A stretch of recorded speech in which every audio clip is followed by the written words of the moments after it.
Hello everybody and welcome back to Red Eagle Politics. Make sure you guys like this video down below and subscribe to the channel if you are new.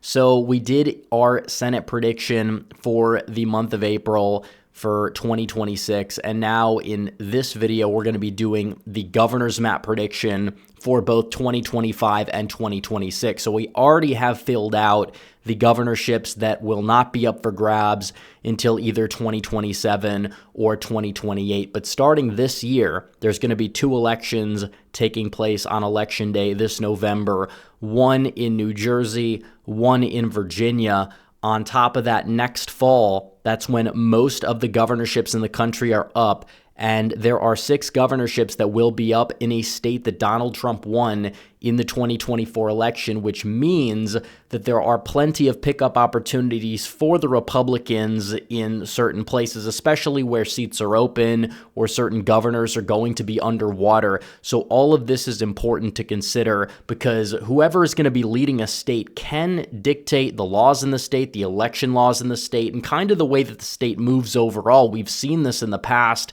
You look at Florida on the Republican side, it's kind of been terraformed, more Republican. You look at Colorado, it's kind of been the opposite. Sometimes weak leadership in California and New York have driven residents out, and that's partially why you're seeing a state like Florida or Texas even turn a corner, get redder, and also the states themselves, not really big fans of the leadership either. They're becoming more and more Republican even as more Republicans leave, which is kind of why the popular vote electoral college split this time around was not very much. It was like 0.3% in Pennsylvania. So these elections, will be crucial moving forward for 2028, 2032 even. And without further ado, let's fill out the map. We're going to start off with the 2025 states. We're going to start off with Virginia, which Glenn Youngkin in 2021 flipped in what was initially considered an upset victory at the start of the year, even though he kind of gained enough momentum to be the slight favorite by Election Day. This time around, the Democrats are going to be running Abigail Spanberger against Lieutenant Governor Winsome Sears, and Sears just doesn't have this energy that Glenn Youngkin had behind his campaign. I don't think she's going to go out there and get absolutely crushed, but I do think that Spanberger, because she's got a lot of money, a lot of CIA connections, that sort of thing, she'll go out there and she will win Virginia by a likely margin. I think it's going to be a flip. And then you have New Jersey, which New Jersey at the presidential level, if you look at it, it was a much, much closer state this time around in 2024. And a lot of people are saying this might be where Republicans can flip. We don't know who the nominee is going to be on either side. Overall, you could make the case that it could be close depending on the nominee for either side. But I think that it still stays in the lean Democrat column. Democrats probably are going to hold on to it by like 2 to 5 points, but you never know. It could get interesting. We didn't think that Youngkin would have had that much of a shot in April of 2021, and he ended up winning, so you never know. So there you go.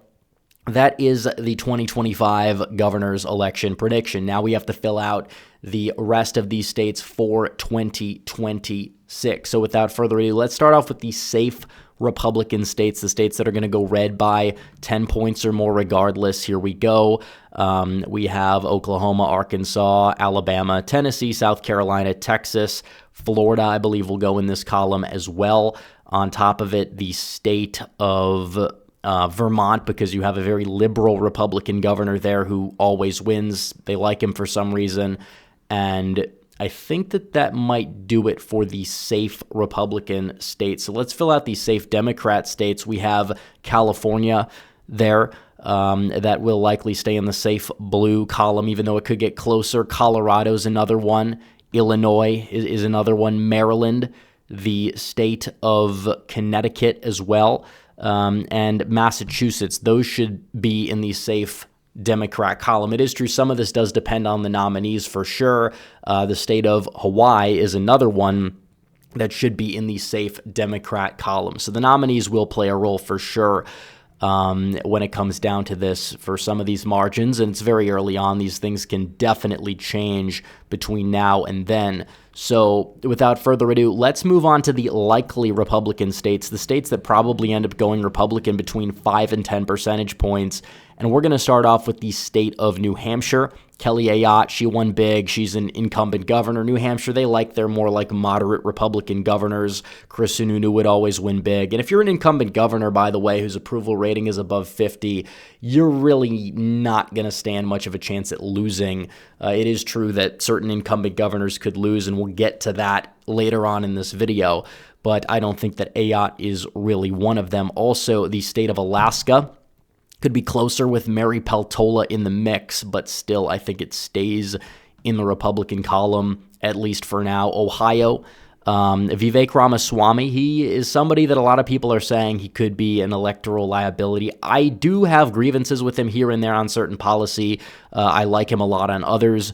But to be fair, it's like you're talking about Ohio. Ohio is Ohio, and he is a hell of a campaigner. He is somebody that is definitely not lazy on the campaign trail to the point where I'm not really worried at all about his electoral odds. He probably wins by a similar margin to what J.D. Vance won by in 2022. Also, the state of Kansas is another one. Kansas, you're going to have a flip most likely because the incumbent Democrat governor is outgoing, term limited, and the Republicans have a prime pickup opportunity in Kansas. I think they're going to get it. Also, the state of Iowa, this one could get interesting. It is true, Kim Reynolds is one of the most unpopular governors in the country, but still she has elected to not run for re-election, which is a good thing, if anything, because if there was a Republican governor that could lose, even though it's a red state now, you could make the case it'd be her, especially because of the fact that you do have a very strong Democrat for Iowa in Rob Sand that is likely to get the Democrat nomination. I still think that Reynolds probably would have found a way to win, and I do believe that the state is still going to stay in the Republican column, but it could be closer than 2022 or even 2024 when Trump won the state by 13, 14 points. So there you have it. Also, the state of Nevada is another one because you look at Nevada, you have an incumbent governor, the way the state is moving. Donald Trump won the state by 4. You have a popular incumbent governor in Joe Lombardo. He may be facing a Democrat that is relatively strong, but still he's popular enough to the point where he'll win. He's not going to win by like 20 points like Brian Sandoval did in 2014, but he should win by, in my opinion, the upper single digits as things stand today. So there you have it for the likely Republican states. Now let's move on to the likely Democrat states. Obviously, Oregon is one of them. They're not always the biggest fans of their Democrat governors, but they always end up voting for them anyways. You have the state of Rhode Island, which again could go by more than 10. Same thing with Maine, Jared Golden, if he's the nominee, and the Republicans put up a weak nominee, I would expect Jared Golden to win by more than 10. If anything, if Golden does go for the governorship, you could even move it to the safe Democrat column. And overall, he might be the most realistic, solid choice you can get in Maine because he's probably like one of the only moderate Democrats, even though he has a lot of flaws for sure. Just you're not going to get really anything that good in Maine. Also, you have the state of New Mexico. If there was a strong Republican challenger, could get interesting. But again, you have an open governor's seat in a state in a Trump midterm year where the Democrats are probably going to be able to win that seat just based on the way that these things go, and the Republican Party in New Mexico not being all that solid, even though there might be potential 2028, down the line eventually in New Mexico. It's just not quite there right now. Also, the state of Minnesota. This is one that I think you could maybe put in this column as well, just based on the fact that Tim Walz, he might not go for it. He might run for Senate. If Walz is going to be the nominee, he's lost popularity. Maybe you could say it'd be in the lean column, but still the Republicans in Minnesota, they just are a complete and total disaster as a party, and I just don't see them fully getting it together. It's not really a top priority for the Republicans anyways in the state of Minnesota. So there you go. Now we have the remainder of the states here that we can fill out, which will either go in the tilt or lean columns in each respective state. So without further ado, let's start with New York. You have a very unpopular Democrat governor in Kathy Hochul. Republicans probably are going to nominate Mike Lawler. Depending on how the race goes in the state of the country, this one could flip to the Republicans, and I think it actually could very well be closer than the Lee Zeldin race back in 2022. But still, New York is New York. Is it ready to flip yet? That's a whole nother question. I'm not sure I can say that it is, But still, this is definitely one to watch. And if it's close, you talk about the down ballot effects being beneficial for Republicans in the House. Same thing with California. Let's say they put Kamala Harris up there. She goes out there against, I don't know, let's say Brian Dahle or somebody like that, wins by only 12 or 13 points. That could be brutal for Democrats down ballot in a lot of those House races there. So then we have the state of Pennsylvania. And it is true, Josh Shapiro is somebody he's an electoral titan, one could say, because of how much he won 2022 by. But there were so many things that were impacting that race that are not going to be impacting this race. He still is relatively popular at the state level, and usually if you're a popular governor at the state level, you don't lose. But Republicans will give him a run for their money. I think Stacey Garrity, who is a very strong candidate, is going to go for it. I think she will probably lose, but she's not going to give up her seat to run for it to the point where it's beneficial if she does, and maybe she'll lose by like 4 or 5, and what that's going to do is make Shapiro look weaker and weaken his case for 2028 on the Democrat side, which, again, I don't think he's that great of a candidate, all things considered. But on top of it, you talk about some of these possible down ballot effects for the House, where you have several House seats you're going to need to win. Scott Perry's seat, you have the Ryan McKenzie seat, the 7th District. Those two you're going to want to hold, and you're going to be better served holding them if the governor's margin is close because of the down ballot effect. So hopefully she goes for it and can try to give him a run for his money, but I still think that Pennsylvania is going to stay blue at the end of the day, at least this time around. At the governorship level, maybe 2030 could be a different story. But then we're going to move over to the state of Michigan, which is very interesting because you have a state that not only Donald Trump won by, you could look at this 1.4%. He won it by almost 100,000 votes. But you do have a Democrat Party that's been relatively strong, but it is being splintered because you have Mike Duggan, who's a very popular mayor of Detroit, running as a third-party candidate. And you talk about where the Democrat votes are in the state of Michigan, Wayne County, where Detroit is. Oakland County's another big one. He's likely going to take more votes away from the Democrats than anything. And Republicans are going to likely run John James, who's probably the strongest candidate that they possibly could field for an office in Michigan. Yeah, I think that Michigan is going to end up being a flip if it stays the way things are now. Now, if things change or Duggan drops out of the race or he implodes or he starts taking more votes from the Republicans, we could talk about it being a different story for sure. But as of right now, James probably gets around like 40-some% of the vote in Michigan, like even 45%.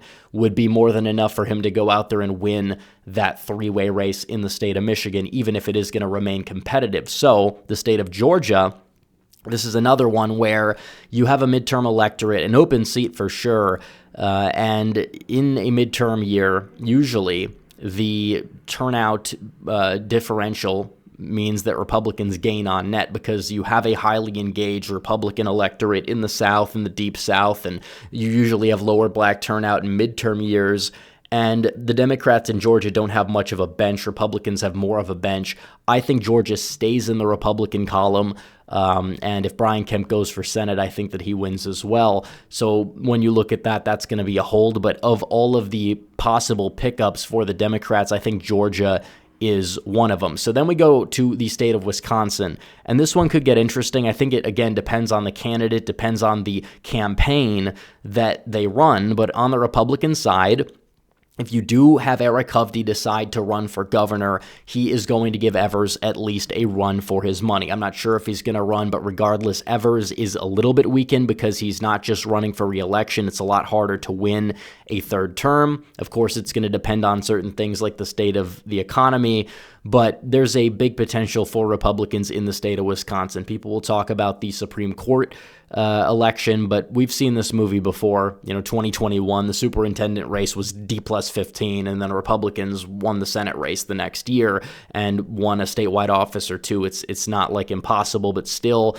just because there's uncertainty about the candidate, because Evers is somebody who is an incumbent, it will start off in the Democrat column, but it possibly could flip depending on how these things go, and Republicans should, in my opinion, contest that race. So on top of it, you have the state of Arizona, and this is one where I think is a massive pickup opportunity for the Republicans because Katie Hobbs is somebody who's just not popular, and that is true, but also Republicans have netted like 200,000 registrations on net over the Democrats since Katie Hobbs barely quote-unquote won in 2022. And Andy Biggs is somebody who I think is possibly going to get the nomination, whether Trump endorsed Karen Taylor Robeson or not. I think Biggs is in a very, very strong position as things stand, and maybe he could get the Trump dual endorsement possibly.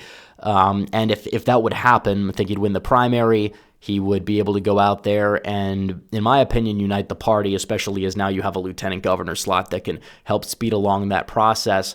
And what that would essentially do is it would unify the party behind somebody. You have a massive advantage, and the party's become a lot more competent in the past few years.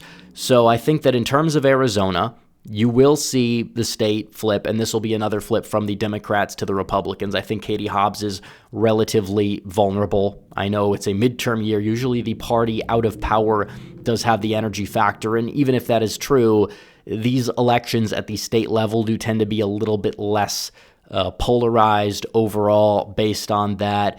And we saw that in 2022. We can see it again come 2026. And what this would do is have Republicans be at 29 seats and the Democrats would be at 21. So talking about the flips and where they would be, Republicans would flip Michigan, Kansas, and Arizona. Democrats, on the other hand, would flip the state of Virginia. And a lot could change over the next year and a half, and that is true. But anyways, guys, thanks for watching this video. Like this video down below, comment down below, subscribe to the channel, hit the bell for notifications so you never miss another video. Follow me on social media. The links are all in the description down below, and I will see you guys in the next one. Red Eagle, out.